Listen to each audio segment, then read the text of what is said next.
नमस्कार दोस्तों, ज्ञान सेतु करेंट अफेयर्स पे आपका स्वागत है। आज है 14 मई 2026 और 14 मई 2026 से जुड़े हुए इम्पॉर्टेंट करेंट अफेयर्स पे हम लोग डिस्कशन करने वाले हैं। अगर आप हमारी चैनल पे पहली बार आए हैं तो कृपया चैनल को सब्सक्राइब कर दें। इससे हमारी वीडियोज़ की अपडेट आप तक पहुंचती रहेंगी। तो चलते हैं आज के पहले क्वेश्चन की तरफ और आज का पहला क्वेश्चन है, Where was the high-stakes summit between US President Donald Trump and Chinese President Xi Jinping held in May 2026? मई 2026 में अमेरिकी राष्ट्रपति डोनाल्ड ट्रंप और चीनी राष्ट्रपति शी जिनपिंग के बीच उच्च स्तरीय शिखर सम्मेलन कहाँ आयोजित हो रहा है? तो ये शिखर सम्मेलन जो है चीन के बीजिंग शहर में आयोजित किया जा रहा है। तो ऑप्शन सी इसका सही हो जाएगा। अभी अमेरिकी राष्ट्रपति डोनाल्ड ट्रंप की आधिकारिक यात्रा चीन में चल रही है। इनके साथ अमेरिका के बहुत सारे टेक उद्योगपति भी गए हैं, जिनमें प्रमुख हैं Mark Zuckerberg, Jensen Huang, Tim Cook. तो और इनके आने से पहले चाइना ने 4 रेड लाइन ड्रॉ किए हैं। वो 4 रेड लाइन क्या है? ताइवान का मुद्दा। तो चीन जो है वो ताइवान को अपना अभिन्न अंग मानता है, तो इस पे अमेरिकी दखल को वो बर्दाश्त नहीं करेगा, ऐसा उसने कहा है। दूसरा है डेमोक्रेसी एंड ह्यूमन राइट्स। तो पश्चिमी देशों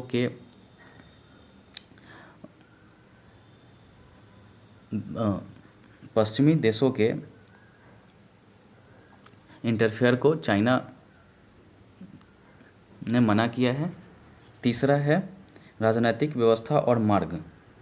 तो जो चाइना की कम्युनिस्ट पार्टी है उसके खिलाफ वो कुछ नहीं चाहते हैं। चौथा है चीन का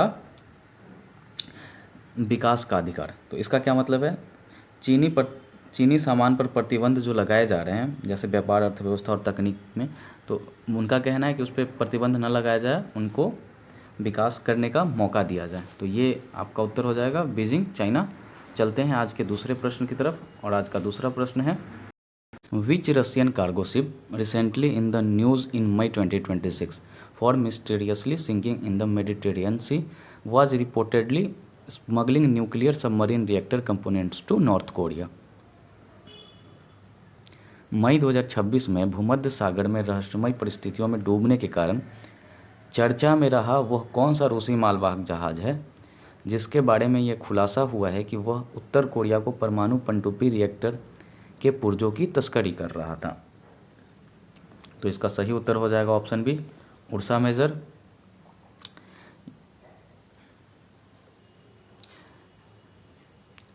यह घटना 2024 में हुई थी, लेकिन स्पेन सरकार की गुप्त जांच रिपोर्ट का पूरा सच 12 मई 2026 को चर्चा में आया, जिसके वजह से ये जो जहाज़ के डूबने की खबर है एक बार फिर सुर्खी में बनी रही। तो ये इम्पोर्टेंट हो जाता है आपके करंट अफेयर्स के दृष्टिकोण से। चलते हैं आज के तीसरे क्वेश्चन की तरफ और आज का तीसरा क्वेश्चन है, which state government officially withdrawal its 2022 dress code order on 13 May 2026 to allow limited religion symbols alongside school uniforms?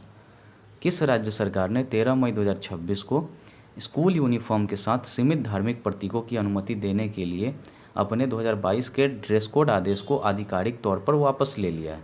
तो इसका सही उत्तर हो जाएगा ऑप्शन बी, कर्नाटका। 13 मई 2026 को कर्नाटक राज्य सरकार ने शैक्षणिक संस्थानों में अपने 2022 के हिजाब प्रतिबंध को आधिकारिक तौर पर वापस ले लिया है, जिससे छात्रों को यूनिफॉर्म के साथ सीमित प्रतीक पहनने की अनुमति मिल गई है। तो इसका सही उत्तर हो जाएगा ऑप्शन बी, कर्नाटका। चलते हैं आज के अगले प्रश्न की तरफ और आज का अगला प्रश्न है, which drama series made history by winning 4 major awards including best limited drama at the 2026 BAFTA TV awards? 2026 के बाफ्टा टीवी अवार्ड्स में सर्वश्रेष्ठ लिमिटेड ड्रामा सहित 4 प्रमुख पुरस्कार जीतकर किस ड्रामा सीरीज ने इतिहास रचा है?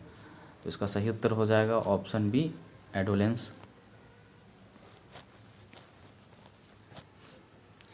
ये नेटफ्लिक्स की 4 भागों वाली सीरीज है जिसने सर्वश्रेष्ठ लिमिटेड ड्रामा सहित 4 प्रमुख पुरस्कार जीते हैं और इसी के साथ इसने सबसे कम उम्र में सर्वश्रेष्ठ अभिनेता का भी खिताब जीता है, वो हैं ओवेन कूपर।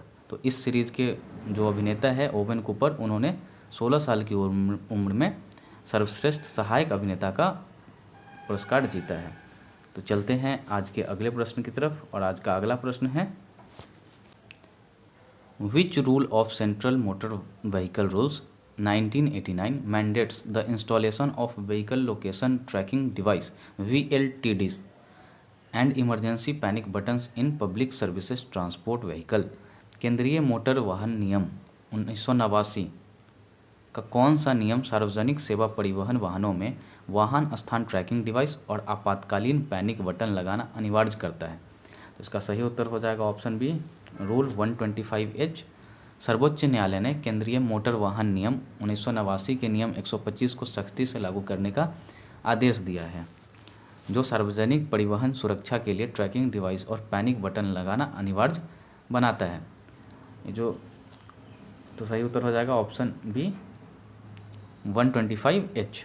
अच्छा, रूल 118 यानी नियम 118 जो है वो गति सीमा उपकरणों से संबंधित है, तो ये आप याद रखेंगे। चलते हैं आज के नेक्स्ट क्वेश्चन की तरफ, और आज का अगला प्रश्न है, to what percent did the central government raise the gold and silver imports tariff to support the rupee? रुपए को मजबूती देने के लिए केंद्र सरकार ने सोने और चांदी के आयात शुल्क को बढ़ाकर कितने % कर दिया है? तो इसका सही उत्तर हो जाएगा ऑप्शन सी, 15%। पहले जो ये टैरिफ था वो 6% लगता था, और सरकार ने 6 से इसको बढ़ा के 15% कर दिया है। तो इस नीतिगत कदम के दो प्रमुख फ़ायदे हैं, क्या क्या है? आयात खर्च को कम करना, जिससे कि रुपए को मजबूती दी जा सके, और दूसरा है अंतर्निहित भौतिक सोने के मूल्य को बढ़ने के कारण जो घरेलू ETF मार्केट है उसमें गोल्ड की कीमतों में तेज़ी आई है। तो इससे दो फायदे हुए हैं, तो इसका क्या उत्तर हो जाएगा सही? Option C, 15%। 6 से 15 कर दिया गया है।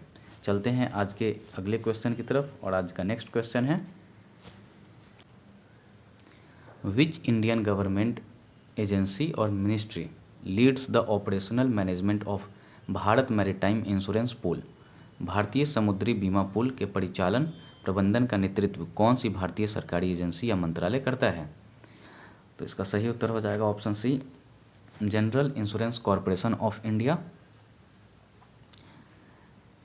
वैश्विक संघर्षों के दौरान भारतीय जहाज़ों और कार्गो को युद्ध जोखिमों को से अटूट सुरक्षा देने के लिए अंतर्राष्ट्रीय समुद्री व्यापार को यह सुरक्षित करता है। और ये जो general insurance corporation of India है, ये घरेलू, सार्वजनिक और निजी बीमा कंपनियों को एक साथ जोड़ता है। तो ये इसका सही उत्तर हो जाएगा option B, option C, general insurance corporation of India. चलते हैं आज के अगले प्रश्न की तरफ, और आज का अगला प्रश्न है, India will host the main 18th leaders BRICS summit in September 2026। Which Indian city has been officially designated to host this grand summit? Bharat सितंबर 2026 में 18वें शीर्ष नेताओं के ब्रिक्स शिखर सम्मेलन की मेज़बानी करेगा। इस भव्य शिखर सम्मेलन की मेज़बानी के लिए आधिकारिक तौर पर किस भारतीय शहर को चुना गया है? तो इसमें नई दिल्ली को चुना गया है, ऑप्शन बी इसका सही हो जाएगा। भारत 1 जनवरी 2026 से ब्रिक्स का आधिकारिक तौर पर अध्यक्ष बना है, और ये ब्राज़ील से उसने आधिकारिक तौर पर इसकी अध्यक्षता ली है। और भारत के प्रधानमंत्री नरेंद्र मोदी इस शिखर सम्मेलन की अध्यक्षता करेंगे। फिलहाल में 14 और 15 मई को ब्रिक्स विदेश मंत्रियों की मीटिंग होनी है, जिसकी अध्यक्षता हमारे विदेश मंत्री एस जयशंकर करेंगे।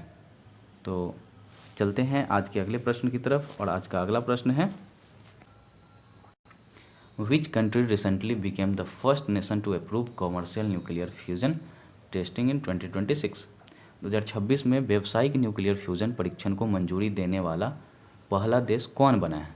इसका सही उत्तर हो जाएगा ऑप्शन बी, USA। अमेरिकी परमाणु नियामक आयोग ने आधिकारिक तौर पर व्यावसायिक फ्यूजन विनिमयों को पारंपरिक परमाणु विखंडन कानूनों से अलग कर दिया है, और यह ढांचा निजी क्षेत्र के परीक्षण और व्यवसायिकों विकास व्यावसायिक विकास को काफ़ी तेज़ करता है।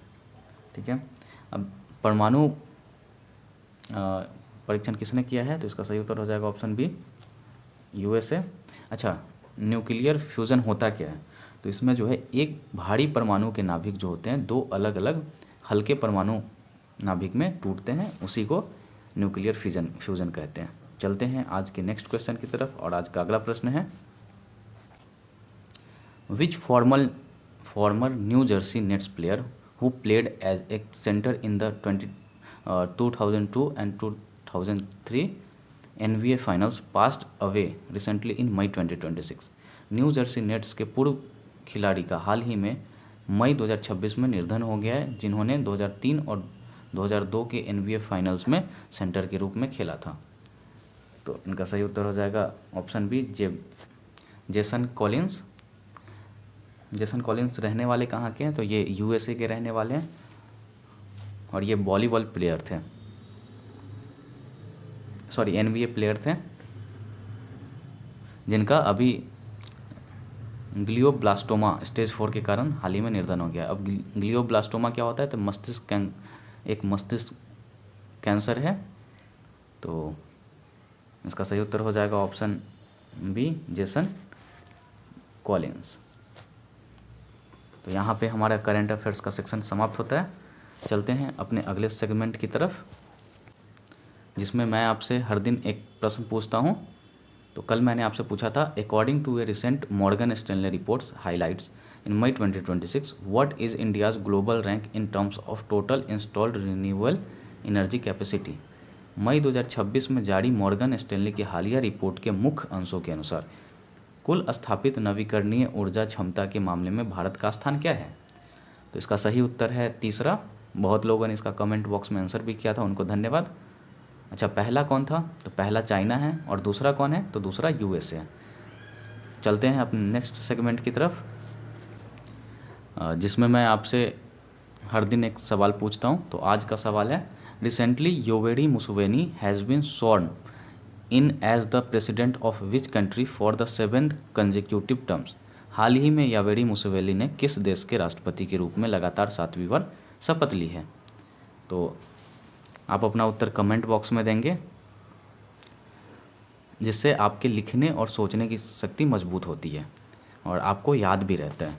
तो इसी के साथ आज के करंट अफेयर्स वीडियो की क्लास यहाँ पे समाप्त होती है। मिलते हैं कल नए क्लास के साथ, नए करंट अफेयर्स के साथ। तब तक के लिए धन्यवाद, नमस्कार।